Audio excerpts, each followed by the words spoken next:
But Josh Hammer pulled a fast one on Dave and crushed him, destroyed him with his opening statement by reading some of Dave Smith's own statements about Donald Trump. And so the craziest part of this clip and why I found it to be important was it's really sad, really sad. It has nothing to do with the debate at all. But you have to realize that you're in front of a crowd, most likely all of whom voted for Trump, and some of whom are in the MAGA wing that will not say anything negative about Trump and is upset with anyone who says something negative about Trump. And so in this debate about Israel, this guy, Josh Hammer, just brings a list of things that Dave Smith had said about Trump in order to get the audience on his side, because he knows that Dave Smith has a pretty big audience. He's getting a lot of applause, and he's going to make the best points throughout the debate. And so he tries to let all the people in the audience know, you should be careful supporting anything this guy says because he has, in fact, said mean things about Donald Trump in the past.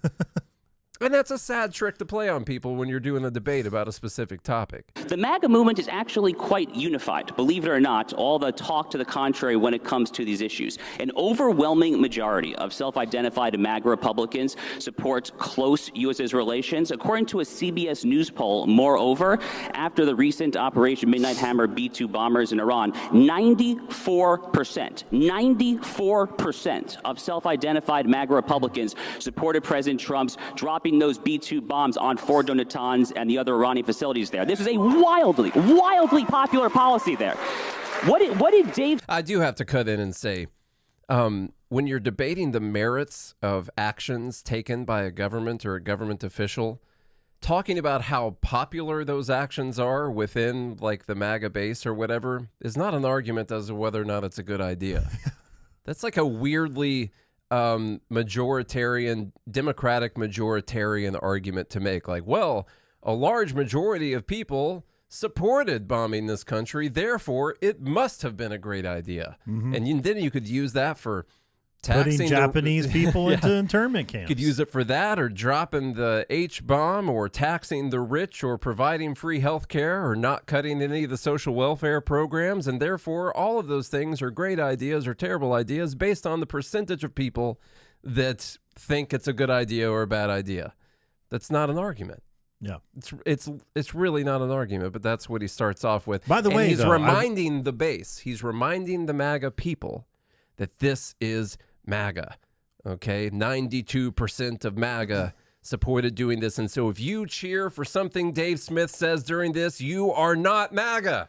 That's what he's arriving at during this. And by the way, though, I will say, Trump kind of operates his presidency on that notion. He sort of does, yeah. He takes popular issues. Yes. He is a populist guy. Which in a way is smart, right? Smart politically. Especially when it crosses ideological lines. Yeah. It is smart politically when he's like, he does something that 80% of Americans, like being anti-trans. He re-upped his now years-long crusade to call for Donald Trump's impeachment. Y'all probably don't know that about Dave Smith, do you? He's now called for Donald Trump to be impeached multiple times. But Dave, look, I mean, I don't like when people misquote me either. You probably don't like when people misquote you. So I actually have a little bit of a highlight reel here of Dave Smith's tweets over the years. Dave Smith, March 19th, 2024. Donald Trump is responsible for around 500,000 deaths in Yemen, and between the weapons to Ukraine and the Abraham Accords Jerusalem embassy, he is at least partially responsible for the two worst humanitarian crises in the world. He's a war criminal who should spend his life in prison. He is calling Donald Trump a war criminal who should spend his life in prison. You should be livid at that. I am livid at that as a Trump supporter. Donald Trump, Dave Smith, June 16, 2025. Trump allegedly had full prior knowledge of Israel's attacks and gave it his blessing while pretending to be negotiating with the Iranians as a cover. If this is true, Trump is the most impotent bitch of a leader imaginable. He's calling our president, the greatest president in my lifetime, an impotent bitch. Are you kidding me? June 21st, 2025, Donald Trump has now launched an illegal war of aggression against Iran. The risk of an absolute catastrophe is very high, and the benefits are non-existent. Dave Smith, June 21st. Dead wrong. This notion that World Why War is he III so would start, nervous? not a single American casualty. We should be celebrating that. Donald Trump fulfilled multiple campaign promises. The escalator speech in 2015 at Trump Tower, he literally said, I'm not going to let Iran get a nuclear weapon. And guess what? He said, I oppose a neoconservative foreign policy. He did both of those things with Iran. He deprived the Iranian regime of nuclear weapon while not losing a single American sailor, soldier, or Marine, while depriving them of nuclear weapons. And finally, Charlie, I'll end on this. Dave Smith, July 8th, 2025. In the last month, Donald Trump has launched a war of aggression on behalf of a foreign government, exploded the debt, announced that he's continuing the Biden policy of arming Ukraine, and covered up a giant child rape operation. So according to my interlocutor, Donald Trump is not just engaging in wars on behalf of a foreign government, he is also covering up the world's giant pedophilic child sex trafficking ring, allegedly, I presume, on behalf of a foreign government as well. So I'm disgusted, frankly, that this man is on stage, but I'll end it at that. Okay, well...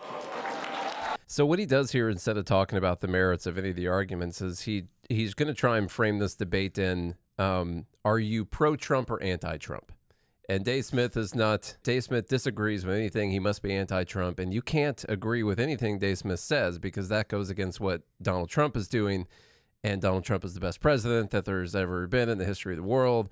And so therefore you're anti-MAGA if you listen to or agree with anything that this guy's about to say. I think it's hilarious that Dave Smith just got him to read a whole bunch of really good talking points for his own opening statement. Yeah. That just I will made say, me though, like, it is a smart debate tactic, oh, it's smart. though, Yeah. because he's appealing to emotion. Mm-hmm.